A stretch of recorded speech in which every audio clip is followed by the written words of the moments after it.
All right. Welcome everyone to hockeyprospects.com YouTube channel. And we're back for another video, Brad. And for today, we're going to talk about the Dallas Stars prospect pool. We have ranked their top 10 prospect, as you guys going to see on the list. Not an easy task, not exactly a team who has had a lot of draft picks in the recent drafts. So it's a bit more difficult for them to have like a really strong prospect pool. Like as of now, it's probably one of the weakest prospect pool we have done. So which is a bit challenging for us ranking players that we don't think will play. So it's probably even more difficult to do than ranking players that will play. So Brad, maybe your first take on the Dallas Stars prospects pool, as I'm gonna share the screen here for everyone to see.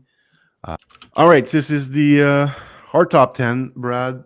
Your first take on the Stars prospect pool. I think we were in agreement with the top three that those are the guys, probably the key prospect for the Stars. So let's start at the top with Cameron Schmidt.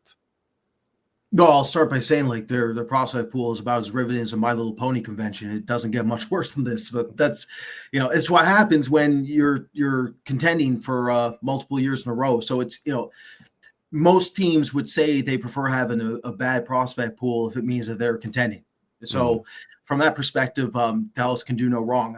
However, like when we're looking at this pool, I mean, this is for sure bottom five territory, right? Like there's no question about that. So Cameron Schmidt, like most lists, no chance he's number one, two, or even three.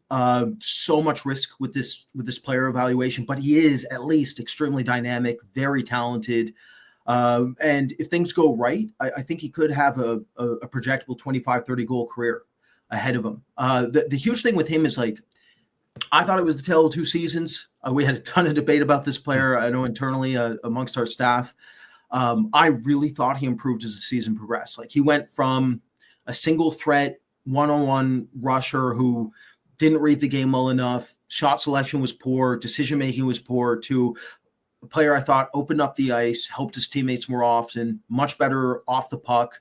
One huge factor with this player is that his conditioning really was a massive reason why I thought that he was having a lot of difficulty in the early going. Like he's a spurt type of player. So like the first 15 seconds of a shift, you're going to see that acceleration, the 3-step area quickness, and he'll explode and separate from players. And then he'll get his opportunities off the rush. And then he'll just die down. And then obviously with his conditioning being poor, when he was off the puck, he was awful. So it was one of those situations where I thought as the season progressed, he did get better at being able to compete at a higher rate because his gas tank seemed to hold. So I don't know if it was one of those things where he just didn't train in the off season properly or had some other difficulties that we don't know about. But yeah, I really thought it improved. The other factor was that in the playoffs, like he's basically a one-man show at times in the playoffs, but he not only held, there were performances where his team was down 3-4 goals and he took the game over. Like he really like pushed and did everything for Vancouver to try to bring them back into some of those games. Like against Spokane, like he had some good performances. So that made me more comfortable with the player. And I'm sure for some of you listening, it's like he went really late for how talented he is. And you wouldn't be wrong, but it shows too the risk, right? There's a lot of risk factor with a player like this. But I think Dallas did a fantastic job with this pick. Like he was easily the most talented player available when they selected him. That brings me to Brandon Gorzinski, who admittedly, I think this is the only other player who has a chance to play. Honestly, Jerome, like besides maybe Yoki and Bertucci, like this pool's it's a barren wasteland. It looks like a dune desert. There's not much you can do with it. So Gorzinski, it's one of those situations where I really liked the player. I thought he was better than his production last season. I thought he looked untapped offensively at that time. When we were first watching him in the dub there. So, it's one of those situations where he did not play with Kindell. He was on a different line. He was not like a running mate there where it was all this production was a result of somebody else. So this season, one thing I was looking for from him was if there was improvements to his shot quality and that had to do with his mechanics improving. So last year I wrote in the Black Book and discussed it with a quote. Just he's more of like a two-touch snapshot shooter. And one issue I have with snapshots in general is that it's harder to actually control the trajectory of the shot. So I wanted to see if he had a better catch release, could actually use a wrist shot manipulated through triangles at a higher rate this past season. So I watched 10-game sample, and from what I've seen here in the early goings, it has improved to a degree. His wheelhouse has improved, so he's more of a one-time threat now, and he could score in more ways than he could last season. So that's enormous for him because there's a whole lot to like. Like there's sandpaper to this kid. He's big. He's determined. One thing I want to look for too as the season progresses is like he was very inconsistent when it came to just quote unquote showing up. Right, there was times where he would just kind of fade in the background of games, but his production, he's over point, but he's on pace for over 70 points this season, so that's a good tick up. And again, the shots improved, and he is a gritty, determined player who's kind of a Swiss Army knife role player that can play, I think, in a depth role. So I love the pick at the time. I thought this was one of the better picks in last year's draft, and I think that's holding right now. And again, that's what Dallas has to do in order to be able to make some of these kids translate. They got to find value in the later rounds, and I think they did that with Gorzinski. Yeah, those two could end up being really good value pick for the Stars. Schmidt is the ultimate boom bust prospect. Good example for him to look at the evolution of Cole Caulfield. Caulfield, became like an even better NHL player. I think that some people, thought because the playmaking got much better, his play away from the puck got much better, and now he's a really, really good two-way forward. And obviously, he's got the ability to score a lot of goals that is still there. So we know Schmidt can score. The question now is, can he bring the other element on a consistent basis? Because last year the playmaking got better in the second half of the season, but we want to see more consistency with that. So we'll see about him and how he does this year. At number 3 and number 4, we got two Finn, Emil Hemming, who we didn't have a lot of time for him in his draft year. Like, he was a first round pick, but we didn't have him rank anywhere near the first round. That was a guy who, a bit like Schmidt, could really shoot the puck. But we questioned the skating. That was one thing. We questioned the compete level. He was a guy who also stayed too much on the outside. So we just didn't have a lot of time for him. So we have lost some scouting battle with Dallas in the past with Stankoven. We waved that white flag, Jerome, numerous times. Yeah, I remember Wyatt Johnston. I was like, Wyatt Johnston that high? Oops, yeah. Well, Yeah. they did pretty good on that one. Yeah, Stankoven was another guy that we didn't have much.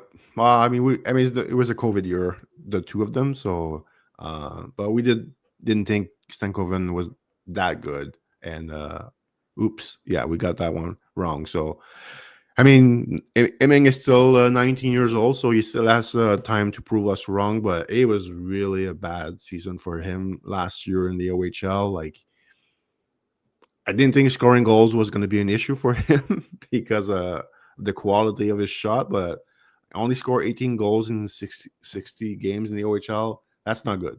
48 points in 60 games for a guy with that talent level. That's not really good. And now he's in the American Hockey League. I don't know. That's very it's going to be interesting how he does in the AHL, and is he going to stay there all year? I don't know, but the guy struggled last year in the OHL, so it's going to be interesting to see how he does in the A. So and Hate was a 5th round pick by the Stars last June. Again, maybe another good value pick by them, because he's not going to be a big time point getter. if he plays in the NHL, but he does have, the player, the typical depth energy player that he's your typical Finn, basically. Like, he plays well in structure, works hard, good on the forecheck, good back checker, plays hard, smart.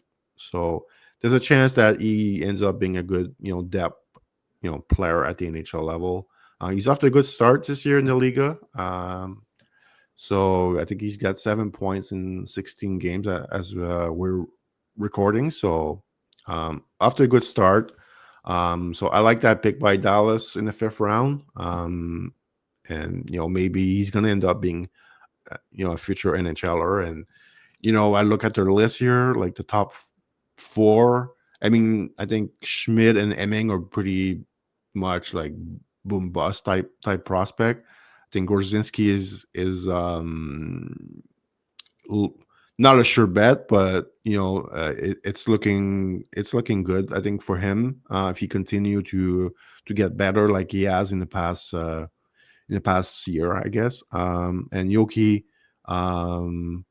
he might actually maybe with Gorzinski the safest prospect they have as far as maybe reaching the NHL, but the upside is obviously very lower. And the rest of their prospect pool, Brad, we can touch on a few guys, but it's going to be you look at, maybe we can talk about Bertucci, Minichian, like 2 defensemen.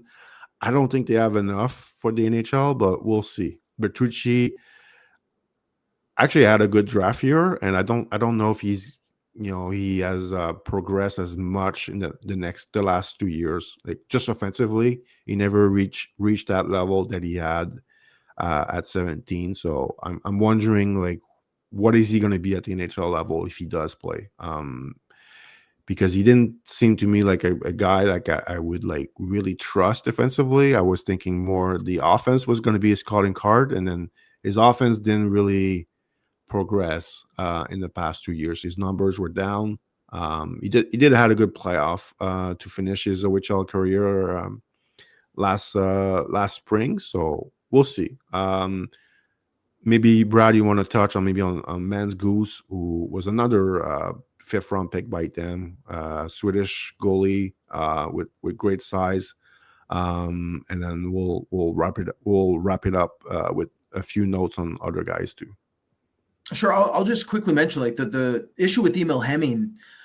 It's he's quickly entering that Oscar Olausen, Edward Chala conversation where they have a lot of talent. There was a lot expected them coming over from Europe, and both of them didn't deliver in the O, and then they rushed and accelerated to the AHL because they could. And I'm a huge believer in, if you don't dominate a respective junior league, you shouldn't go to the AHL in any capacity. Like, it's just, now what's interesting though is, like, it's a case by case. There's individual situations where it makes some sense. So with Oscar Olausen, for instance, I think Colorado did it because they had to showcase to him how much harder he had to work in order to even have any chance. And it didn't work out, right? You can't get that kid to ignite himself. You just, that engine is, it's one thing to talk about trying to rev up a motor. What if the motor is it comes broken, right? That's basically, unfortunately, the situation allows it. He just has no instincts for off puck play in any capacity. I mean, I'll never forget in his draft year, one of the quotes from a scout in the NHL was, I think he went 0 for 30 in puck battles. Like, he did not win a single puck. But he's the opposite of Musashi. Okay, Musashi went undefeated. Yeah, Olausen never won a single battle. So it's one of those situations where Hemming is in that category of player.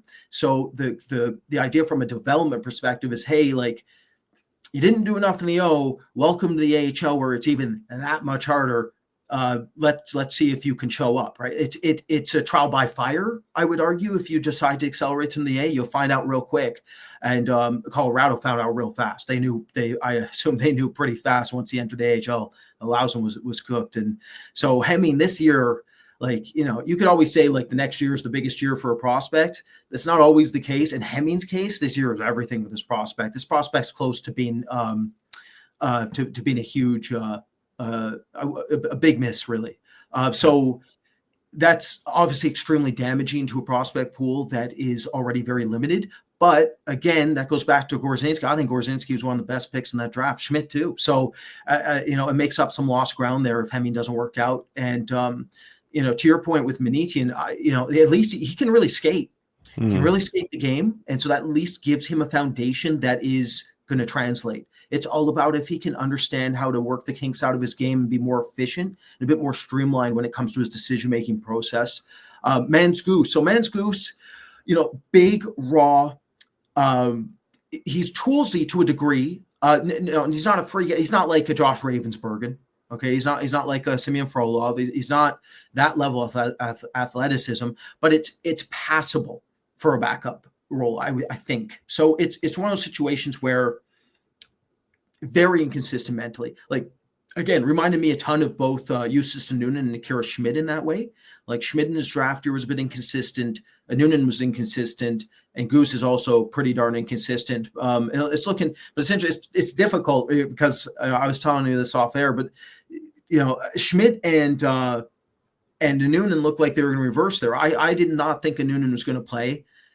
And then it looked like he was going to play for a bit there. And now it's looking the other way again. And then Schmidt, I thought, was going to play. And then it didn't look like he was going to play. Now he's playing his best hockey. So it's very, very difficult to project these large backups that are slightly limited athletically, but then in some performances look like they have it mentally. And that's the category that Goose falls into. But I look forward to seeing him from a development perspective, because one of his big issues was his downward tracking. So when the puck would come in tight to him off of shots from mid to far distance, he would have a lot of difficulty picking up the puck as it came closer into him. If he can correct for that alone, it could be a huge benefit for him, because then his rate of recovery will skyrocket and he won't have to rely on his hip rotation as often as he currently does, because extension rates, as you know, are under. They're not very good. They fell under Michael Prodl, for instance, who we talked about there in our previous podcast. And then the rest of the pool, I mean, Christian Kyrou is at least talented. Like, he's offensively extremely gifted. I remember talking to one OHL a kid who played against him, and he told me, like, he thought he was one of the most intelligent offensive defensemen he ever played against. He said it was incredibly difficult to pick up and try to read him. So that's critical for his translation, because 5'10", 5'10" and a half, not athletically gifted, but not like his brother athletically, like nowhere near the skater his brother is. So it's going to be an uphill battle for him from that perspective. But again, very intelligent, crafty, like offensively gifted player. And then Nilipiko Mahonen. This is a player I had a lot more time for, Jerome, in his -1. Because he had that 6'4" athletic, toolsy frame back then. He stood out in international competition, but he is a shutdown defenseman through and through. Like, he played Medicine Hat last year, as you mentioned, 17 points. So obviously he's a shutdown force. He can be nasty. He can be imposing. The huge thing with him is how much ice he can eat, because he does have a very good toolkit, excellent skating mechanics. Like, his seat cuts in the neutral zone, he can just eat ice. He can recover on almost every play.